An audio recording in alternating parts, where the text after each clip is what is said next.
Imagine we have a bunch of data points, each belonging to a class, red, green, or yellow. And now a new point appears. Our goal is to predict its class. This is where k nearest neighbors or KNN comes into play. We choose a value of k, say k equals 6, and find the 6 nearest data points around the new one. Then we check which class is in the majority among those neighbors. In our example, most of them are red, so the new data point is classified as red.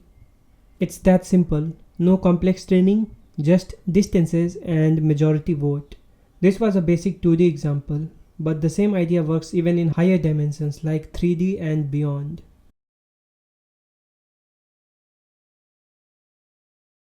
But KNN is not just used for classification, it also works for regression.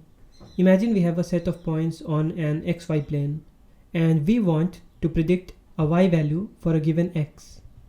The steps are similar. We pick the k nearest neighbors, again say 6, and instead of voting, we take the average or weighted average of their y values. That becomes our predicted output. Now, to measure closeness, we can use different distance metrics. The most common ones are Euclidean distance, which is the straight line distance, and Manhattan distance, which adds up the absolute differences. The good thing about KNN is that it's a lazy learning algorithm. There is no formal training phase. It simply stores the data and does the work when a prediction is needed, making it easy to understand and quick to implement. However, choosing the right value of k can be tricky. There is no fixed value. There is no fixed rule, and we often rely on trying different values.